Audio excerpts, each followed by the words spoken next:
Hi, and welcome to the latest Sci-Fi Author Chat. Today, I'm delighted to introduce Wole Talabi. Yeah, Talabi. Wole Talabi. Welcome, Wole. Yeah, And thank you. I'm really excited to talk about your current works, what's coming, and your background. So we'll get into some questions, and I'll throw a few fun little curveballs later. So I will I first. like curveballs. Oh boy, good. So I'm just going to read about who you are. So you have the upcoming novel. Is it Shigidi? Shigidi, yeah, Shigidi is coming, and that is a debut novel for you. That's yeah, congratulations. Wonderful. thank you. One of the 2023 debuts, yes, which is Yes, great. And you yeah, already have a collection called Incomplete Solutions, and you I have do. lots Yeah. of stories and articles, and this wonderful, wonderful A Dream of Electric Mothers, which is in Africa Risen, an era of speculative fiction. And this is up for a Nebula Award this year. So congratulations. I'm so excited for you. Thanks. Yeah, Now you are an engineer, writer, and editor from Nigeria, and you currently live in Malaysia, yes? that is all correct. Great. You've had stories that have appeared in Asimov's Lightspeed, Fantasy and Science Fiction, Clark's World, and several other places. Edited three anthologies and been a finalist for several awards, including the Kane Prize, the Locus Award, and the Namo Award. And your work has been translated into Spanish, Norwegian, Chinese, Italian, Bengali, and French. This is wonderful, wonderful stuff. So I'm super excited for you, and I can't wait to dig in. It looks like you like to travel and do scuba I diving do. and fluid mechanics. Very interesting. So we'll see how that kind of shapes your writing. So welcome. Yes. And when did you know, or at least suspect, you wanted to write science and speculative fiction generally? Oof, that is a hard question. I'm going to say probably in my teens. I read a lot of speculative fiction as a teenager. My dad was also an engineer, also the same type of engineer that I am. Really? Right. So yeah, my dad was a chemical engineer. And my mom studied English literature. So maybe, it's kind of, the mixture of those two Yeah, things is science fiction. that's But my dad did have a lot of science fiction books in the house. And bless you. um, and I would just read them. Yeah.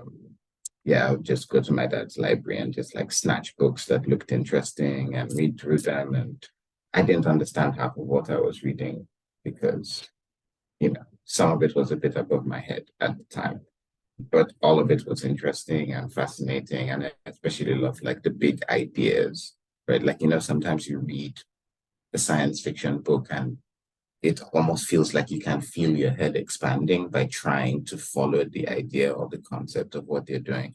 I just loved that feeling whenever I got it from a book. So I remember like especially things like books by Arthur C. Clarke Yes. or some of the short story collections by, edited by Isaac Asimov. He used to collect the Hugo Award winners. There Yes. used to be an anthology. My dad had Yes. those. I remember those. And yeah, so I read a bunch of them. And of course, I read a lot of Nigerian literature as well, which was full of fantastical ideas and, speculative fiction is kind of baked into the DNA of Nigerian literature. It wasn't even called speculative, it was just a thing. Like, of course, there's a man that turns into a leopard and, you know, goes off and gets revenge against his enemies. Like, that's just a thing. What's speculative about that, So those were the kinds of, yeah, it's just fantastical work. So those two things I grew up reading a lot. And I think probably from my teens, I kind of knew I wanted to be an engineer, but I also knew I liked stories Hmm. a lot. And I would say now that I think about it properly, I think I never actually, initially, I didn't want to be a writer. I wanted to be a film director. Oh, And I that's wanted to, yes, I had this dream of being a science fiction film director. awesome. And I then realized if you wanted to be able to direct movies, you'd probably have to write them yourself. So I started writing some of my ideas out, and then it eventually just turned into a it's better to just write, I think. Film directing is a whole thing that involves so Right. many other elements, which I love, but I don't love doing. Right. Um, I love the writing aspect of it, like coming up with the story and framing it and, deciding how the narrative should go and how the character arcs should go. So yeah, probably my mid-teens was where all of this kind of just blended into each other. That's fantastic. So, have you done screenwriting then, or have you stuck with regular narrative fiction? No, I've stuck with narrative fiction. I basically decided to start there and then I never left. Yeah. Well, it's a fun playground to play in, and you've done short and longer works. So, regarding, you were speaking a bit of Arthur C. Clarke, and I wondered if you had any others who might have influenced your genre fiction in any genre, be it books or shows or other writers. Yeah, I have so many influences. Like I said, whenever I read something and I get that feeling of like, oh, I feel like my head is expanding. Like here's a new idea that's interesting. It inspires me to want to write something that creates the same feeling.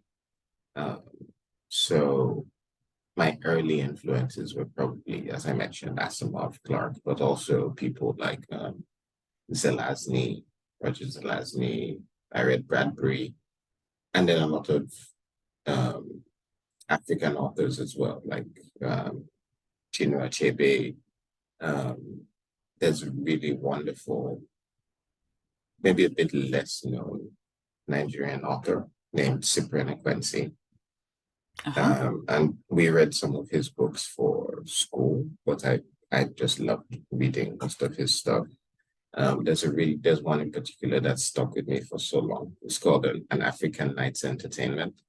Hmm. And it's a wonderful book of, kind of like um, Arabian Nights kind of vibe. It's set in northern Nigeria. There's magic, there's wizards, Ooh, there's revenge. Um, sounds yeah, great. so it was also an early influence, and I guess probably around the time I started wanting to write, Neil Gaiman. Oh I yeah. read the I read the Sandman graphic novels, and that was a revelation. Like he was doing things with the writing that I didn't even know you were allowed to do. Hmm.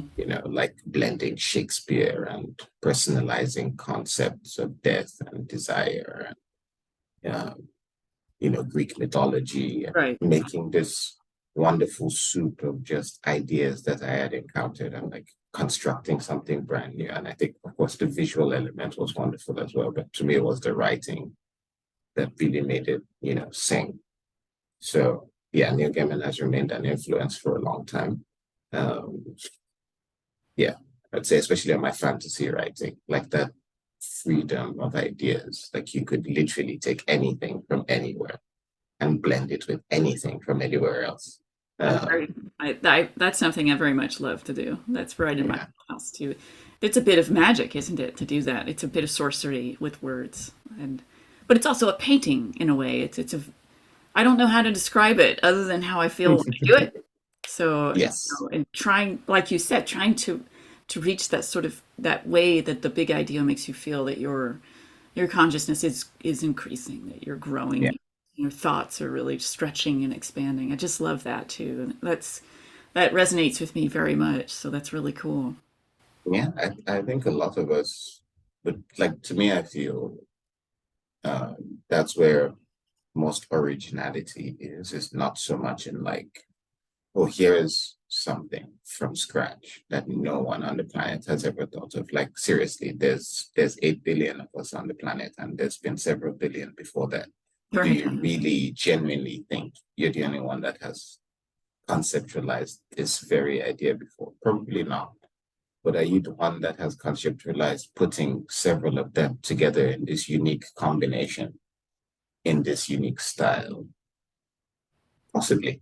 Um, and I really, really enjoy that. Like, for example, my novel, Shikadi, it involves, ancient African gods, but also Asian gods because I love Asian mythology or mythology generally. But then the gods operate essentially in a business structure.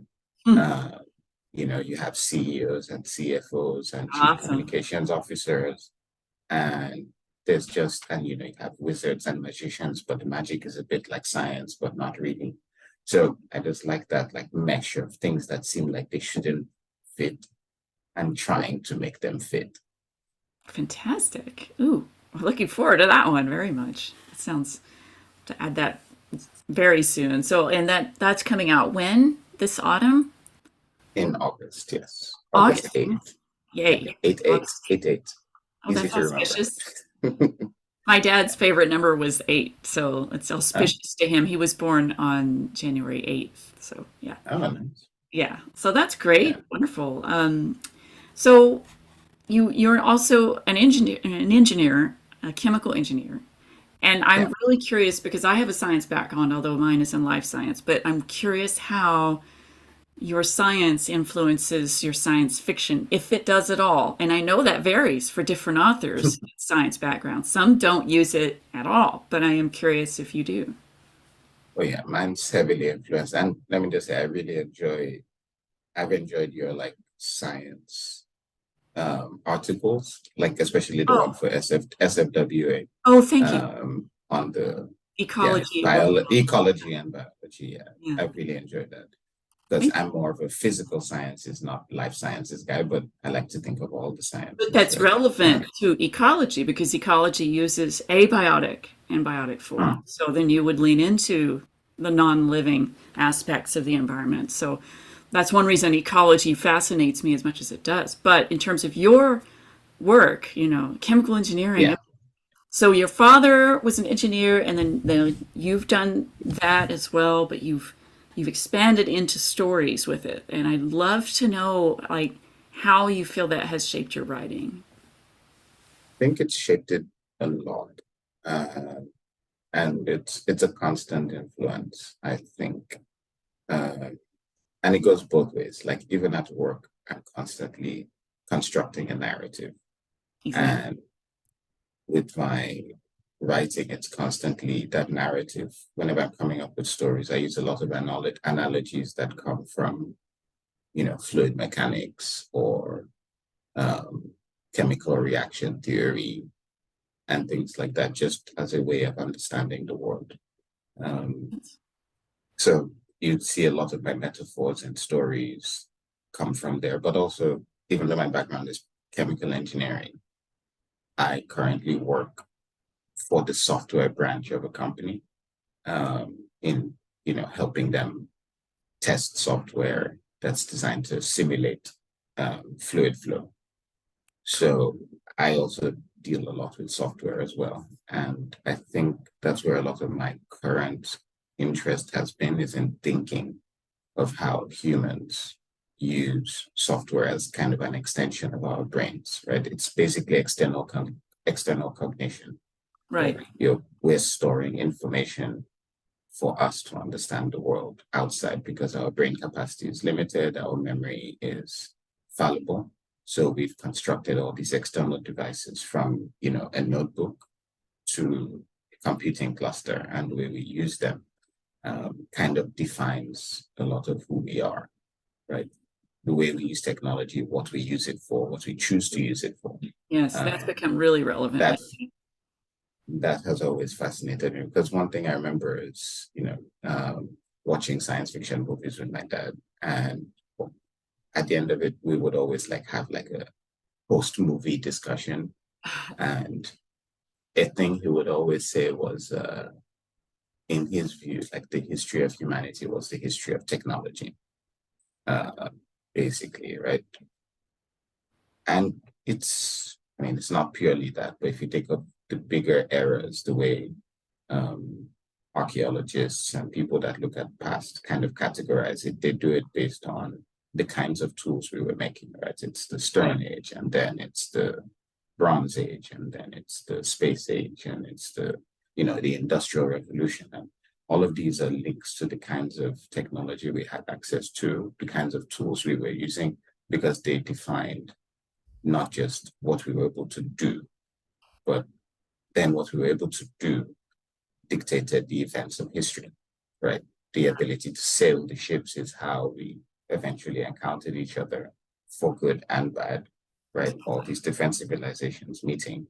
Um, you know, there's the famous book about guns, germs, and steel, Yes. right? Yep. Looking at the history of humanity, and it's, I mean, the book has its pros and cons, but you can see a lot of the framing of human history is in terms of the technology Yeah. and the science behind what was available at the time and what we were using it to do. So that influences the way I think a lot.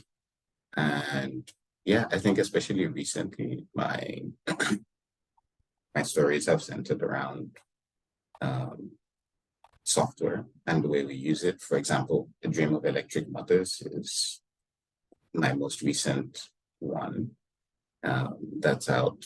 But even that story is kind of the fourth in an unofficial series Oh. of stories that they all kind of they share a world and they share characters, but they're all independent stories.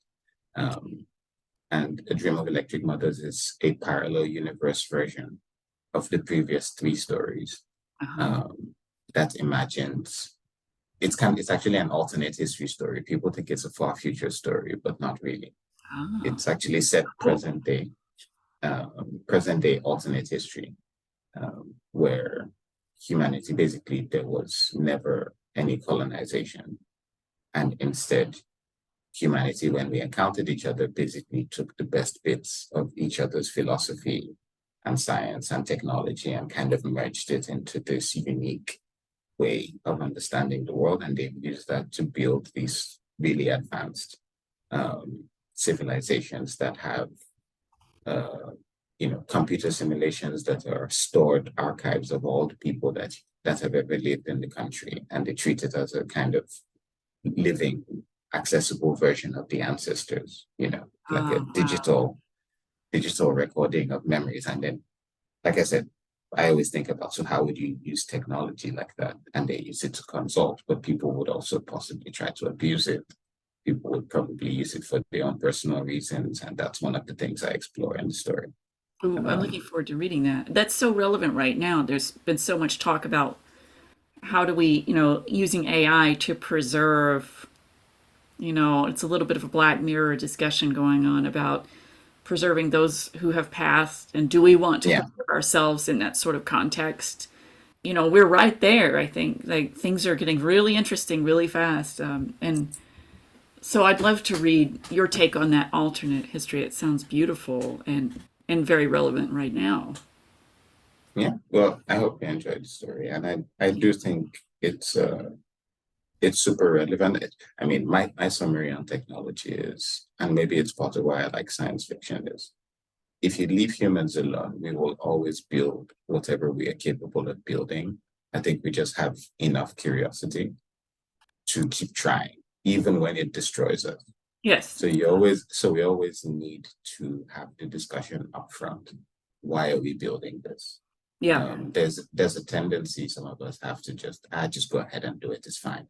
We'll figure it out, right? Ooh. Yeah, that's really quite, that's the part that scares me right now is that we're not stopping long enough to ask questions of like, should we really be doing this? Like, what's the point of doing What's the point? Yeah. this? And And, have we thought of any ramifications? Or are you just doing it to say you're the first to do it, which humans do have a tendency to do for yeah, good or ill. So yeah, it's a fascinating, slightly thorny topic, but we have to talk about it. yeah. And I feel like that kind of sums up if we would only just stop and talk about it, we'd be in a lot less trouble. So I find myself doing it a lot at work as well. Yeah, because sometimes I'm in meetings. One of the things we do is I give input into like new software designs and also for AI as well, right? In the engineering sphere, people are constantly trying to shove AI into different applications. everywhere. They're like, yeah, let's build an AI to do that. Oh, can we do that with AI? And I find myself I'm usually the one in the room that constantly stops and says, why? Why are we doing that? Good. There's already an analytical method for it. Why Oh, do you want to use AI? if it's already fast enough, it works fine. Why do you want to do it? Because everybody's talking about AI Mm, just because you think it will work. yeah. But what's the point? And yeah, I find myself having those discussions a lot recently. Yeah, it feels like almost every day for me. It's affecting different levels of my work, right? Because I'm a science writer by day, so to speak, and I write science fiction and fantasy and horror on the side so far. If that shifts and that becomes my full-time job, cool. But I'm always going to go back to that science and that sort of moment of pausing, which is, I think, my draw to science is because one of I'm very curious. I'm just an innately extremely curious person, but I like the structure and I like the process of wait a minute, let's ask the questions, before we bulldoze something, let's find out what we need to know, Yeah. and if we don't know it, let's talk about some possibilities of what might happen. Let's consult experts. So it just is, but it's even spreading into AI taking over my science articles, writing that. And I don't think that's a good trend. And I don't like Right. what's happening with art. And I'm like, humans are storytellers and artists and have always been.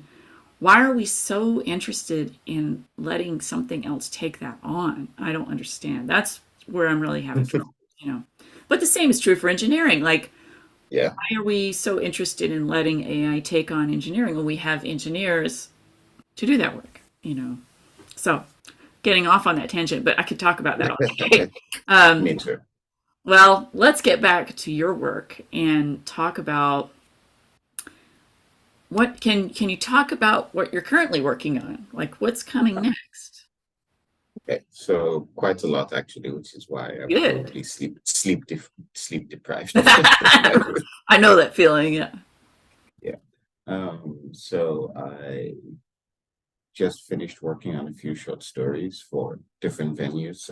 Most of them were commissioned. So thankfully done, Great. at least with drafts before the edits, Yeah. feedback comes back. And right now, the main two things I'm working on are an anthology for something called the Southieverse. I know of it, So but can you I've, tell us about it so that everyone else knows? yes, Which I I will think explain it. it's so fabulous. Yeah. So essentially, what the Southieverse is it's a shared world, um, which I've I've built together with 10 other African authors. And basically, what we wanted to do was create this shared world that was built. It's a secondary world, science fantasy world, and it's completely built using African philosophies, cultural references, language, and linguistic thinking, blending from all the different parts of Africa, right? We have people from Southern Africa, East, West. Unfortunately, we don't have anyone from the North. I would have loved to have someone, but, um, we've taken as much as we can, and we've essentially created this world from scratch. And the entire purpose of doing this is to have a kind of sandbox for other African authors to be able to create stories in. Because sometimes one of the trickier parts of coming up with the speculative fiction um, story essentially is the world building around it. And Right. I think if you have a lot of the world building already pre-existing, and then the world is flexible enough and has, you know, um, enough places and pockets for you to set different stories. And then I think there's something really cool about having a lot of that world building kind of pre-done. And then you add to that, and it's kind of this community thing of building a world together, right? Amazing. So that's one of the things we wanted to do was first get that community feeling of building a world together and telling stories in that world, but also beyond that, kind of creating a legacy of African speculative fiction that isn't tied to any one person, because this is also something I'm fairly passionate about, which is like community Yeah. and the idea of decentering the individual, because I do think that as humans, we do better when we are trying to help each other Yes. as opposed to promote our individual selves, at the expense of everyone else, that excessive competition. I'm very much a believer in, cooperation as a way of elevating the entire species. Right. I don't really, I feel like people really misunderstand what survival of the fittest means. Yes. Um, they think it's individuals choking each other out in order to get these resources so that only they can grow. Like trees don't do that. Most creatures in society don't do that. You form groups, you work together Right. to survive. So I do think it's a kind of like narrative survival for African speculative fiction. If we have this world where, from the biggest names to the upcoming writers could all set works in its big place with lots of ideas. So that's kind of the reasoning and the rationale behind the existence of the world. In Fantastic. terms of the world itself, like I said, it's a science fantasy world. So we didn't want to separate genres and say, oh, this is a sci-fi world, so no magic here. No, Love everything it. goes. Yes. Yes. And as long as we're consistent, we do have, there's some level of consistency. Some You can't rules, just, a little bit yeah, of, yeah, but just safe enough. sandbox. Yeah. Yeah, just enough for it to be interesting, but Great. not so much that the stories don't make sense when you read them next to each other. Um, so yeah, we've built the world. We've actually put out the story Bible, and the world is essentially it's a separate universe, which we're calling the Southverse. Yeah. Um, the physics are similar to our world, except a bit different, where everything is based on sound, which is something we took from a lot of traditional African philosophies, where there's lots of beliefs in oral storytelling, the importance of music as part of ceremony. But even in some African cultures, at least three or four, you find this idea of, you don't really know something until you hear it from someone, um, right? Someone who's an authority. So we actually do have terms for different types of knowledge. So you might not be aware, but like a lot of African cultures have very detailed philosophy and epistemology on different kinds of knowledge that are available to you. And one of the most important, at least in from my group, Yoruba philosophy, and in other types of philosophy, is knowledge that was passed on to you by, an ancestor, or someone more experienced, right? Something you heard from someone more experienced. So we really wanted to have that as a kind of basis for the world. Right? The language was important. Um, Sound was important. So the basis of all the physics and all the magic is sound. And you Fabulous. do have things like sound mining, and you have sound magic, and there's a special language you can use to cast certain kinds of spells. Well, it's not spells, but it's magic. Um, so yeah, that is the way the world works. And right now we're focusing on it's a whole universe, like I said, the Southverse. But right now we're focusing on like a solar system, single solar system there, which is a binary star system with 5 planets orbiting it, and the planets all have a shared history. Life evolved on one of the planets and kind of spread to the others, and then there's this event that separates them from each other. So they are essentially siblings, but for a long time they did not know each other, and then they kind of rediscover each other again. And that's where most of the stories are set. It's after this rediscovery. And of course, some of them are more aggressive than others. They attack each other. Some of them form corporations. And there's all this legacy behind it, right? Um, so yeah, that's kind of a quick overview of what the Saltyverse is like. And I'm currently editing the first anthology for that, which is due out from Android Press in November. Yeah. So we have lots of We're, great stories. we're publishing Um, siblings because I've got a book coming out yes. late October from Oh, Android Press. So that's great. And the minute perfect. I Yeah. saw that anthology coming, I just was like, oh my God, this is big. This is big. Yeah.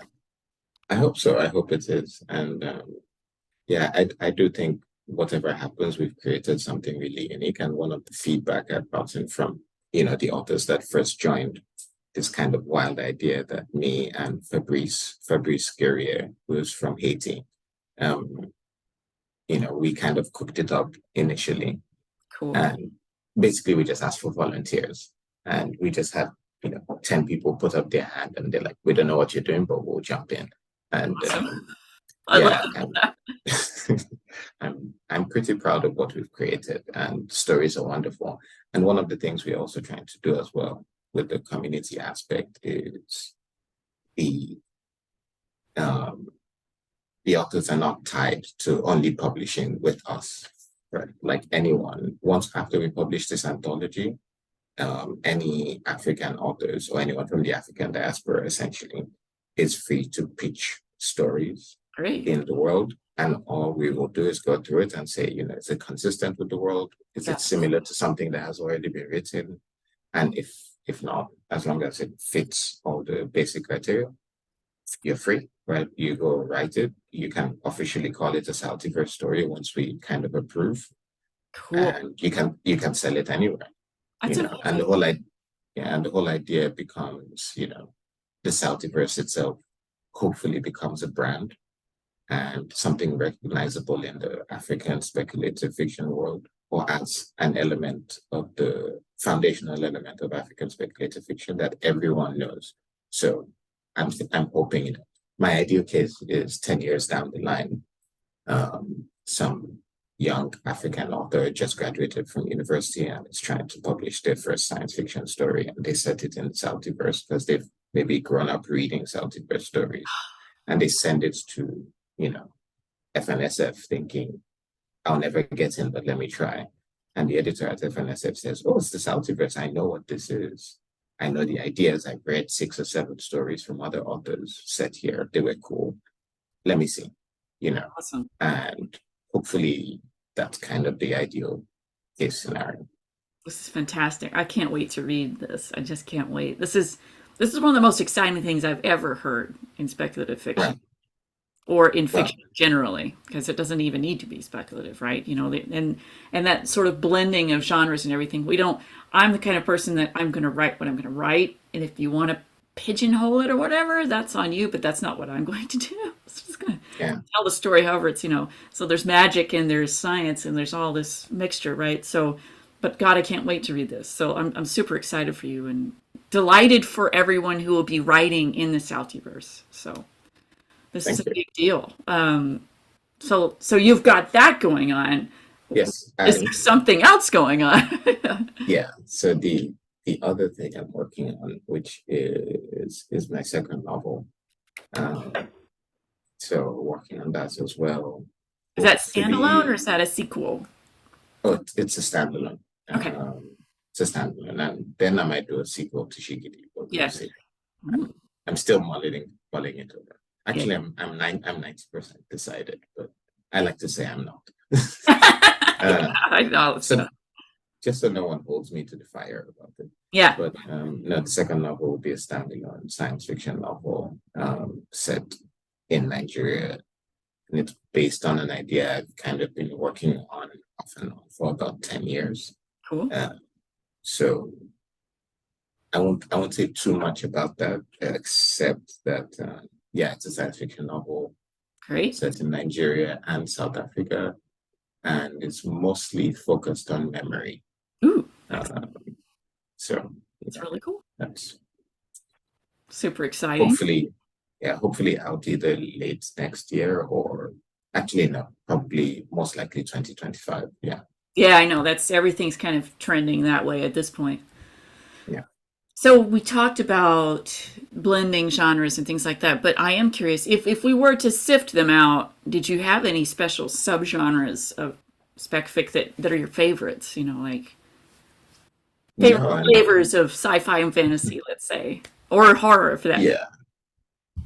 So it's interesting because I both love and hate the idea of genre. Yeah. Uh, like I find the work that interests me the most would probably be classified as hard science fiction. because that's where I find a lot of the uh, those ideas that make you feel like your brain is expanding, especially Yeah. when someone takes like a physics concept and really just runs away with it. But the thing is, I also find it a bit of a misnomer because most hard science fiction is people think it has to be accurate. Most of them are not. In fact, it's almost there's no such thing as accurate science fiction. It's in the title. It's science Right. fiction. You you Fiction. you made it up. There's Yeah. no such thing. Yeah. But it's this semblance of like taking an actual physics idea or concept and then just running wild with it. And I love it when people do that, especially when they blend it with elements of philosophy. So that's kind of like my ideal, that's my sweet spot. Ooh. Hard science fiction that takes, physics concepts that are things, observations about the physical universe, and then takes a philosophical idea, which is kind of this loose general framework of thinking about existence. And if you can somehow layer those two on top of each other in a really unique way, that just works great for me. So I love a lot of Ted Chiang's work. Oh yeah. I love a lot of China Miéville's work. I love a lot of Ursula K. Le Guin. Um, yeah, I really enjoy work like that. So I'd say hard science fiction is maybe a genre I gravitate towards. I also really like contemporary fantasy. So I mentioned Neil Gaiman again. Um, I also really like just interesting blends of. So that's why I said I both love and hate genre because Yeah.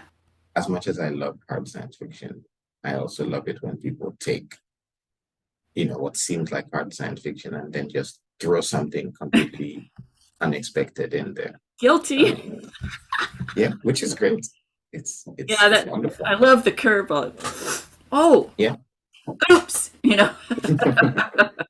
Yeah, just throw some magic in there, throw Yeah. something, especially because it is that is the human experience. Mhm. Um, you have people living today, like the thought experiment I use sometimes is I ask them, okay, imagine you took someone from 100 years ago and brought them to today. And let's say you just take them to Lagos, Nigeria today from 100 years ago. What will they see? They will see what looks like a science fictional world to them, right? Right. They will see buildings that they've never seen before. They will see building materials they've never seen. They will see People technology, looking at a piece phones, of cars. glass. Yeah. Yeah, it will look like a technologically advanced science fiction world. But at the same time, they will also meet, when they talk to the people using these devices, a lot of those people believe in, spirits, Yeah. demons. They actively take actions to prevent that. People go to church to pray to ward off demons, which would seem like a magical kind of thinking. It's all together. Right. Like that is how the world is, right? You always have these two elements together. So I like it when people do that. So yeah, kind of going back to answer the question, I guess hard science fiction and contemporary fantasy. Because again, I think with contemporary fantasy is where you get the modern world blended with fantastical elements. Like you bring fantastical elements to the forefront. So Right. that juxtaposition works really nicely. I don't really like epic fantasy. I think it's not really my thing. Um, but contemporary fantasy, yeah. So Very cool. Well, getting into the nuts and bolts of your writing process, I'm not going to ask you if you're a pantser or a plotter because I get tired of being asked that myself. So I'm just going to ask, well, what's a good on day for you for writing? What's it look like for you? uh, it usually looks like me waking up early in the morning, um, sitting down and just probably I just start writing. So usually my process is kind of I come up with an idea and then I think about it for a really long time. Hmm. Like I just kind of let it sit in my head, and sometimes I make notes, but actually not that much. And I kind of just read. I do some research off and on, but I try not to be too rigid in the way I do the research. It's kind of like just throwing things into the soup in my brain and then just letting them sit. Yeah. for a while. And then usually what happens is when I sit down, like I kind of have a writing time, which is early in the morning. I just wake up early, 5, 6, and just sit. And then I just start writing based on what's been sitting on my head for the longest period of time. And on a good day, I get about 2, 3 hours out of that. Right. Maybe 5 to 8 in the morning, just letting the things I've been thinking about come through. And then, yeah, I just do that for long enough until the story is finished. And then sit back and say, okay, so now what do we have? Mm-hmm. And then, the editing and the second drafting and getting feedback from people. So Yeah. that's kind of usually the process. And for different stories, those overlap, right? Like Yes. the I'm usually in the editing phase of one story while I'm drafting new one. Yes, But I, that's I familiar. like to do, yeah. So I like to It's do a like, cycle. Yeah. yes, it's a cycle and there's lots of overlap. Um, so yeah, that's kind of my general process. And like I said, sometimes I make notes. It depends on the story. I think only once have I ever actually made. Well, no, that's not true. I've done it a few times, at least 2 or 3 times, where I've actually made really, really detailed notes and sketches, especially when I'm trying to do a hard science fiction story. Yeah. Mm-hmm. And sometimes I just decide, you know what, I want to make this as realistic as possible, or at least make one aspect of it as realistic as possible. And I get really sucked into the details of it because I actually enjoy the engineering, like doing the I was going to technology. say, this is where the science Yeah, is coming in. I recognize this. yeah. It So, sometimes I get stuck on those things. It's just like is pretty fun. It's pretty fun. yeah, how much energy could you absorb if you had a solar sail of this dimension where you were moving at that speed and you had a star that was located here? That's like, I yeah, need actually, to I want to consult figure you. it out. I need to consult you for this kind of stuff because this is really cool. You know who you can consult and what is a great application of AI? Wolfram Alpha. Oh yeah, Wolfram yeah, Wolfram Alpha is great. It's if you've used it before, it's wonderful. For anyone that hasn't, it's basically natural language processing, but for calculations. So you don't need to yeah. think up the equations to come up with a solution. You just type like, how long would it take to travel from, Mars to Alpha Centauri? And it will give you projections depending on, which orbits you take and so on. So it's actually really cool too.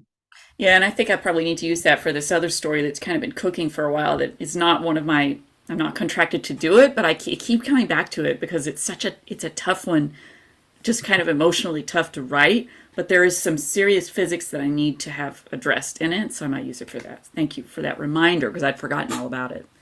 So. So okay, you got the Saudiverse, you've got novels, but is there something else out there, a dream project that you would like to take on? Yeah, that's a good question. Is there a dream project I'd like to take on? You're already doing a Um, lot of wonderful things. So any of those yeah, can be dream projects, but I'm just curious if there's something else that's been your whole life where you wanted to do something, or more recently you wanted to be, hey, hmm, not really. It's funny. I think I actually need to fit, like, for example, I do kind of have like a loose career plan for the next 6 years, maybe. Like I said, I have Shigity coming out this year and the Celtiverse anthology. And then next year, I should have another collection of stories out. great, That's not final yet, but I should. And then the year after that, probably be a second novel. And then I plan, like I said, not 100% firm, but I do plan to do a sequel to Shigity. great. And then I want to do another collection. And and then I have one more idea for a novel, which I've drafted out already, kind of taken some basic notes. I know what I want to write. So essentially that's the writing plan for, like, I don't know, till 2030. Fantastic. And then, but beyond that, I don't know. I haven't actually thought like, okay, is there like a bigger thing that I'm working towards? Because when I first kind of started taking my speculative fiction career a bit more seriously, one of my objectives was to was to publish a story in the original Big Three, which was FNSF, Asimov's, and Analog magazine, Right. because I kind of grew up reading Yeah. stories from those magazines. And as at this year, I will have done that because I have a story forthcoming in Analog Congrats. in May. Thank That's you. great. It's called Blowout. That one is very much influenced by my day job. You see Okay. all the chemical engineering and bits of geology in there. It's basically about mining on Mars. Groovy. And so yeah, I kind of feel like I've achieved one of my. It seems like a really small goal, but it really was an No, objective that's a for big me at the goal. time. Yeah, that's a big And deal. yeah, and now I need to think, beyond that loose career plan. It's a dream project. I don't know, maybe direct a movie based on one of my own stories. Ah, that Go would be back to my great. old, go Ooh, back to yeah. my old childhood Or at dream. least produce one of them, right? So Yeah, produce or actually write for a movie, it'd be or great. have one of my stories adapted, and maybe they could let me write the screenplay. There Yeah, you go. I have a feeling that yeah, will it'll be happen. fun. Yeah. I hope so. Yeah, it could be Yeah. cool. Get Okay, to so go to Hollywood. oh, well, I'm here, you know. Yeah, I live in and this, I I live just and breathe in it. So it's an interesting world, but you ever have questions, like I probably know somebody who has the answers. do you like it? Do you like being I here? actually really love being here. It's a really interesting cocktail of people and ideas, and Hollywood, and of course, I have the juxtaposition of having NASA as well. So being right here, and it's a really interesting collision of creativity and science, and fantastic universities and education, but at the same time, you've got this sort of packaged, sort of plastic image, right? But there's a lot more going on here than that surface, and that's what I've been digging into, and I've taken it actually kind of literally and gone on side streets and back roads and got to know how it all works and how people tick here, and it's beautiful and fascinating, and I think a lot of people don't realize exactly how much it is, so. And I'm not from here, I grew up in East Tennessee in the country, so I was like fish out of water for a while, but I've got to know it better, and I've got to understand a bit of the ecosystem of the industry, the entertainment industry. And so it fascinates me, and I guess my philosophy is like not to take it terribly seriously, but to learn to understand it. So in that regard, if something were to happen with any of my works, I understand going in that this is a process, and it is not a fast thing, and it is not a glamorous thing, that it is work, and it doesn't always come to fruition, but it is very interesting. So I didn't know it would be that cool. It's just like, you don't think, you hear a lot about LA and Hollywood, but there's a lot more going on I'm just really finding there's this wonderful undercurrent of creativity going on all the time of the arts and of science and all of it blending together. It's really neat. So, That's helpful. And I would definitely like to visit. I've actually never been to the US. I've oh, traveled yeah, quite a bit, this would be a but fun the place US, to come. Yeah. yeah, yeah. It's a pity I can't make it for the Nebula Awards Oh, I ceremony. know. I considered it, but it's more of a timing thing. Yeah. Like any other year, I might have been able to make it. And surprise, this is the year I get nominated. Well, I guess I just have to get nominated again. I guess you do. I guess you do. Well, I'm going to throw But you this one curveball question, if you don't mind. okay, do I it, do do it. this to all the writers. So this is like a Blade Runner reference, okay? So, what's the one thing that would tip people off to your being human versus not? Let's say a reverse Voight-Kampf test, where, first of all, let's say, how would people know this is you? This is Wole. Okay, so it's a bit of a trick question because I have been accused of being a bit robotic. Of course, I might fail. I might fail. We'll get Let's to the see. robot first, Um, but let's do the human but part first. but how would people know it was me? Uh, Probably they. If you ask me, you know what? No, a really easy question is if you ask a question about something simple, and I start trying to convince you that the world like something fundamental about how the world works is weird. That's probably me. I do that all the time. I just like, have you ever noticed how weird talking is? Yeah, Or have you ever noticed how strange it is? Like, why are we walking upright? That's weird. Like that doesn't make sense. Why did we evolve to do that? Like, I think it's just my natural curiosity. I yeah, constantly find everything fascinating. yeah, Right? Just like why does light do that? That's really weird. Everything is weird to me. Right. Like I'm constantly fascinated by the entire planet.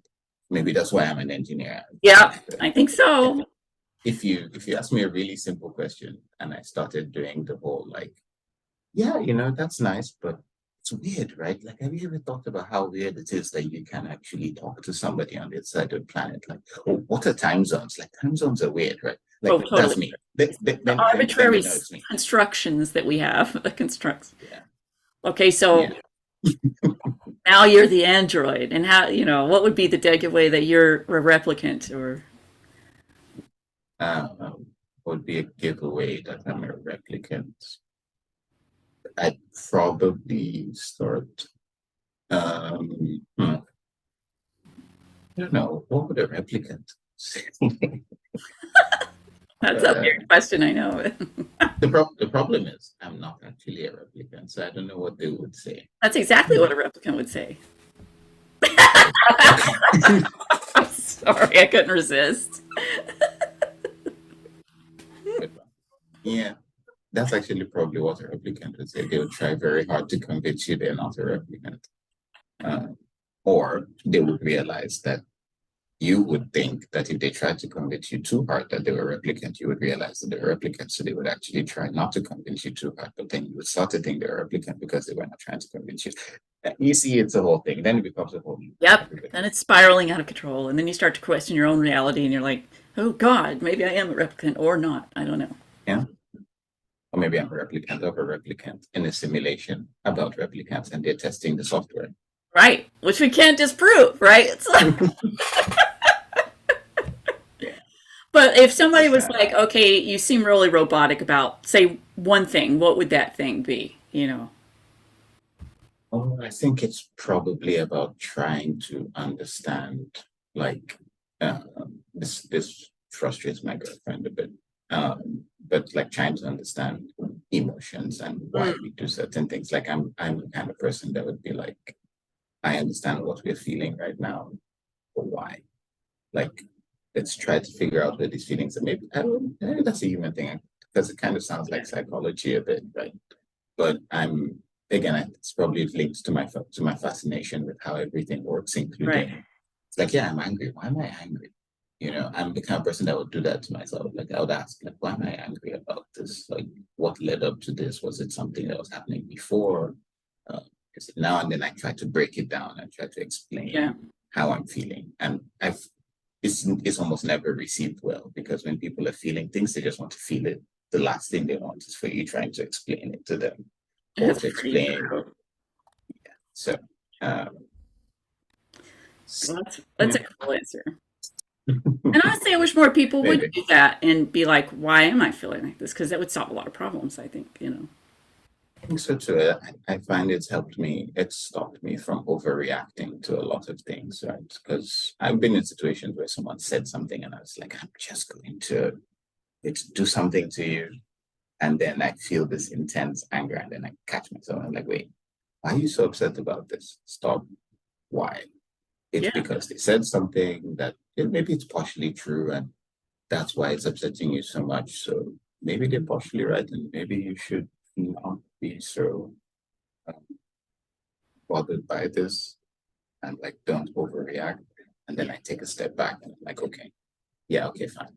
I'm still annoyed, but I'm not going to do the thing I was going to do. I'm going to take a more measured approach. So it helps me. And I think that's why I good. keep trying to do it. But That's great. yeah, That's maybe a bit robotic. I don't know. I think it's a good rule of thumb though. It's something to think about. So I've only got a couple more questions and then we'll wrap it up. If that's cool with you. Awesome. Let's do it. What's the worst writing advice you've ever received? You know, the interesting thing is I have I haven't actually gotten that much writing advice in my life. I kind of jumped into writing with no formal training or no mentorship, like literally nothing.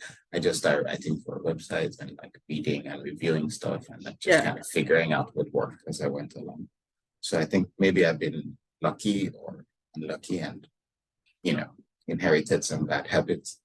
But yeah, I think probably the go-to one is the when people say show, don't tell, that's it strikes me as obviously wrong, Yeah. or at least Yeah, me too. obviously oversimplified. It's impossible to show everything in a story. And how much do you show? Like some things are shown more, some things are shown less. Yeah. And some things have to be told because they're not the focus of the story. Like storytelling is a construction of narrative. And in doing that, you need the parts you need to speed up, the parts you need to slow down. There are parts that you need to tell because they're important so that when you show something, the meaning is clear. So, whenever you reduce like reductive advice like that, it's not helpful to me. And it just strikes me as blatantly wrong. Yeah. Uh, it's you need to know what to show and what to tell. Yeah. They're all it's all part of the storytelling toolbox. Sometimes you need to tell. Yeah. It's it's the game. Yeah. So yeah, I really don't like reductive advice like that. Um, and it varies by story. It Some kinds of does. stories Yeah. demand a telling. You don't show everything.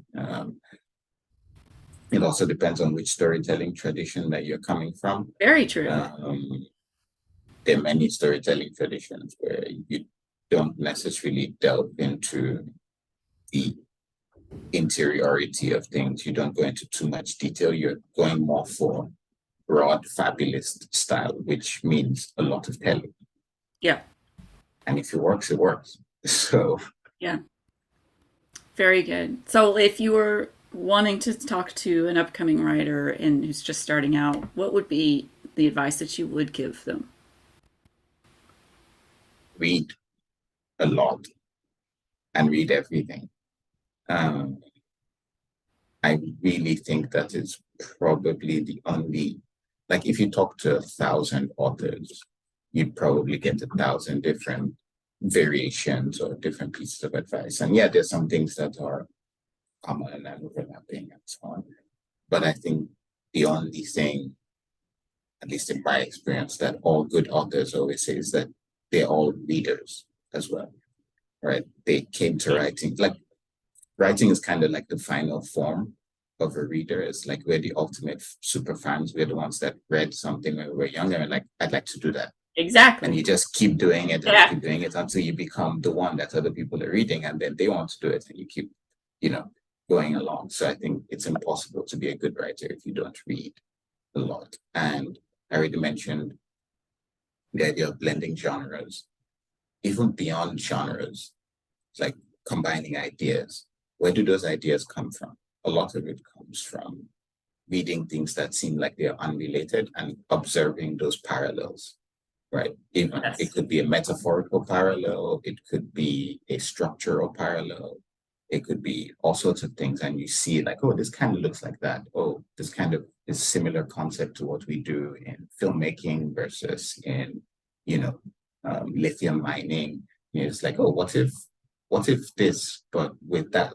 Yes. And the more you let all that sit in your head, the more interesting your ideas become. But those things never come if you don't read.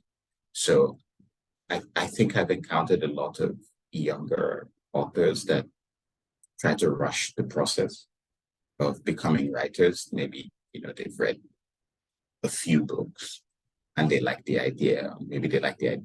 I don't know, they think being a famous writer is a great thing to aspire to, which is fine. But they're trying to jump straight to that without going through the process of just being a reader. Yes, reader. And the more you read, the more you understand what makes stories work, what you like. Like I said, I've never taken a writing class or an MFA or anything like Yeah. that. I just read a lot. And when I started writing, I was writing and editing in the background for a magazine. So I was reading slush essentially, and Yes, you kind of figure out what works and what doesn't. exactly. But you need to read a lot. That's probably the best advice I could give Great. anyone is just read a lot. Well, fantastic. And so, where can readers find you and writers as well online? All right. Yes, this is the part where I plug myself. Awesome. Yes, plug away. I Anything you want I to say? am on the social medias, mostly on Twitter. That's my social media poison of choice. Same. So I'm on Twitter at W Talabi. That's WTALABI. And it's the same on Instagram and most recently on TikTok. I have made my TikTok debut, All right. and I don't use it that much because I don't really understand it. Hmm. But feel free to follow me there. I do post from time to time. Okay. So yeah, that's at WTalabi. And then I have a website, which is wtalabi.wordpress.com. That's my website. And yeah, I usually post updates and things like that. And you can subscribe and see what I'm up to. Usually just follow me on Twitter. You see most of it. Great. Wole, thank you so much for being on here. This has been a fantastic chat. I can't wait to read the Saltyverse and read your upcoming books. And good luck with the Nebulas. So Thank you. excited. Thanks. Thank you, Diane. And you have a great afternoon. I think it's Yep, afternoon there. it's four Yeah, o'clock here, and for you, it's 7 a.m. oh my goodness. Well, good morning, and thank you so much again.